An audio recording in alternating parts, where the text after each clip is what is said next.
উড়ালপুলের কাজ শুরু হয়েছে বিনা নোটিশে দোকান ভাঙা নিয়ে ক্ষোভ স্থানীয় ব্যবসায়ীদের। উলুবেড়িয়া পৌরসভার অন্তর্গত বাউরিয়া স্টেশন সংলগ্ন বুড়িখাড়ি ডোমজুর রোডে ভাঙা পড়েছে একাধিক দোকান।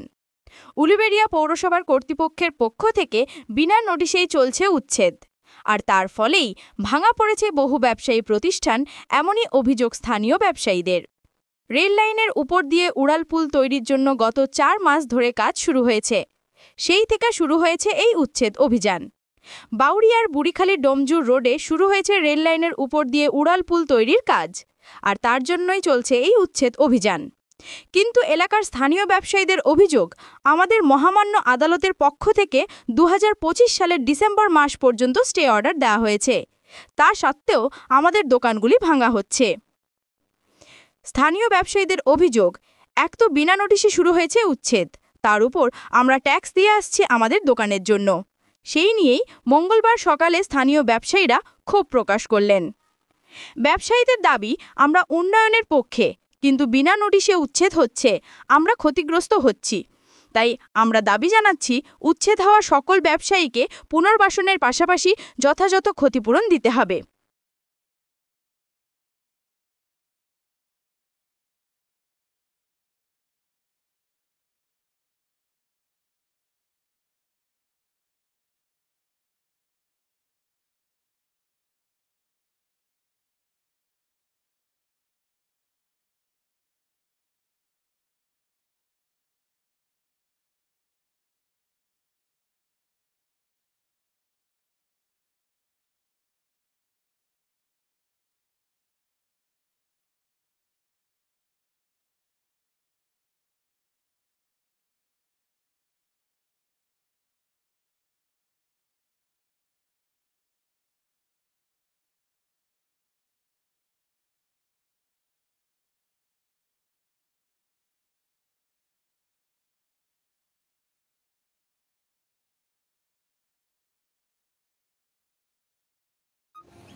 আর এই নিয়েই মঙ্গলবার ক্ষতিগ্রস্ত ব্যবসায়ীরা বলে, পশ্চিম বুড়িখাড়ি ব্যবসায়ী কল্যাণ সমিতির দোকানদারবৃন্দ তুলে দেওয়া হলো আমাদের এই 840-50 জনকে দোকানদারকে উচ্ছেদ করা হলো। তার কোনো সরকারিভাবে কোনো লিখিত নির্দেশ আমরা পাইনি যে আমরা আমাদের ক্ষতিপূরণ পাবো, কোনো নোটিশও দেওয়া হয়নি। তো সেই জন্যই আমাদের 5-6 জন মিলে আমরা একটা হাইকোর্টে কেস করি। তো সেই কেসে রিট পিটিশন হয় এবং রিট পিটিশনে বলা হয়েছে যে যতক্ষণ না এই কেসের হিয়ারিং হবে বা কোর্ট কোনো ন্যায্য বিচার করে মহামান্য আদালত যে বিচারটা করবেন আমরা সেটা মেনে নেব মাথা পেতে। কিন্তু আমাদের বক্তব্য হচ্ছে যে আমাদের ক্ষতিপূরণ দেওয়া হোক। আমরা যেখানে উচ্ছেদ হয়ে যাচ্ছি আমাদের কীভাবে চলবে সংসার, এটা না খেয়ে মরতে হবে। তো সেই জায়গাটা থেকে মানবিকতার দিক থেকে আমরা এখানে সরকারের প্রশাসনের কাছে আমরা আবেদন জানাই যে আমাদের কিছু ক্ষতিপূরণ দেওয়া হোক। তো ওনারা মৌখিক আশ্বাস দেয় যার কোনো মূল্য নেই, ভিত্তিহীন। তো কোনো সরকারি দপ্তর থেকে কোনো আমাদের নোটিশও দেওয়া হয়নি, তুলে দেওয়া হবে বা জীবন জীবিকার জন্য নির্ভরের জন্য আমাদের কী বলে আর্থিক অনুদান দেওয়া হবে।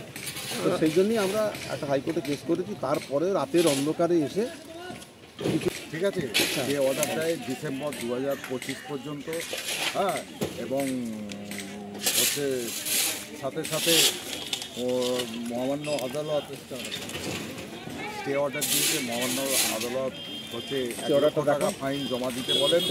ফাইনটা দেওয়ার জন্যে কালকে যাওয়া হয়েছিল, পৌরসভা নেয়নি, রিসিভ করেছে।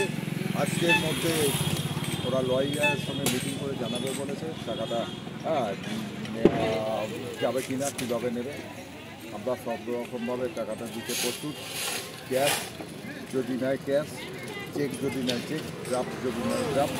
ঠিক আছে, উন্নয়ন হচ্ছে, উন্নয়ন চলবে, উন্নয়ন নিয়ে আমাদের কোনো বাধা নেই, আমাদের কোনো বাধা নেই পক্ষে আমরা এই যোগ আমাদের পক্ষে। ব্যাপার হচ্ছে যে আদালতে যে অর্ডার থাকলেও মানে কোনো অশুভ শক্তি বল প্রয়োগ করে রাতের অন্ধকারে এসে ভেঙে দিল। তো এটাই আমাদের মানে বক্তব্য। 18-19 সাল থেকে আমরা মুভমেন্ট করছি। তারপরেও লাস্ট 2024-এ এসডিও সাহেবকে আমরা সমস্ত সাহেব সমেত কমপ্লেন দিয়েছি, তার কপিও আছে। হ্যাঁ, তারপর হচ্ছে আমাদের নবান্নে আছে, হ্যাঁ, এসডিও, ডিডিও, এসপি, হ্যাঁ, লোকাল প্রশাসন, বাউরিয়া থানা আর হচ্ছে উলুবেড়িয়া পৌরসভা, সবাই সমস্ত জায়গাতেই ইনফর্ম করা আছে। কিন্তু আমরা ওনাদের থেকে এখনো কোনো সহযোগিতা, কোনো আশ্বাস, কোনো কিছু পাইনি। উইদাউট নোটিসে আমাদের ওপর চালিয়ে এরকম মানে আমাদের সন্দীপ হাজরা। আপনার নাম দীনবন্ধু দা? আমার নাম প্রশান্ত পাল। আর কি স্টোর? দীনবন্ধু দা, লক্ষ্মীনারায়ণ ভান্ডার।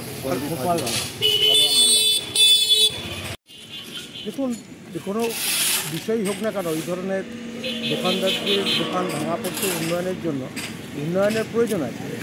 আমরা স্থানীয় বাসিন্দা হিসেবে অস্বীকার করতে পারি, কিন্তু দোকানদারদের পুনর্বাসন বা পোশাক সরকারই লেগেছে।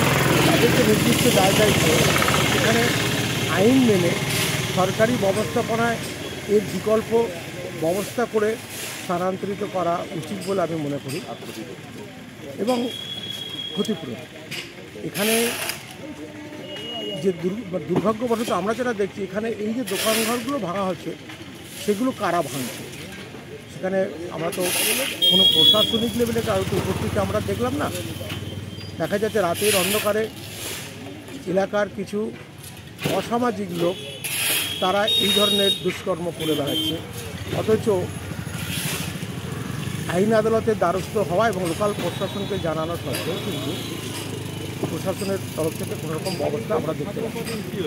এটা আমাদের, এবং আমরা যেটা লক্ষ্য করছি যে সদ্য হাইকোর্টের নির্দিষ্ট আদেশ থাকা সত্ত্বেও সেই আদেশকে উপেক্ষা করে এখানে যে কিছু অসামাজিক লোক এই যে দোকানঘর ভাঙা বা ইত্যাদি অসামাজিক কাজগুলো করছে, সেই ব্যাপারে কিন্তু প্রশাসন, লোকাল প্রশাসন নিশ্চিত, তাদের কোনো ভূমিকা আমরা দেখতে পাচ্ছি না। এটা কিন্তু খুব দুর্ভাগ্যজনক একটা বিষয়, কারণ আমাদের গণতান্ত্রিক শাসন ব্যবস্থায় আইনের শাসন থাকবে। আমরা প্রত্যেকেই ভারতবর্ষের যে আইন, সেই আইন মেনে চলতে বাধ্য। তো শুধু আইন মেনে চলার দায়িত্ব কি শুধু নাগরিক আর দোকানদারদের? প্রশাসনের তো আগে দরকার আইন মেনে কাজ করা। যদি এখানে কোনো অন্যায় থাকে, কোনো ভুল থাকে, কোনো সরকারি আইন ভঙ্গ করে কোনো কাজ হয়ে থাকে, সেটা তো দেখবে তো আইন প্রশাসন। লোকাল প্রশাসনের অনুপস্থিতি, লোকাল প্রশাসনকে জানানো সত্ত্বেও এখানে যে অসামাজিক ঘটনাগুলো ঘটছে তা সেই বিষয়ে কোনো রকম সুব্যবস্থা না নেওয়ার জন্য আমরা হতাশ। আশা করব আইন প্রশাসন তাদের কাজ ঠিকমতো করবে এবং আগামী দিনে দোকানদারদের সুব্যবস্থা হবে, এই আশাপাল হাজরা আমার এই এলাকাতেই বাড়ি।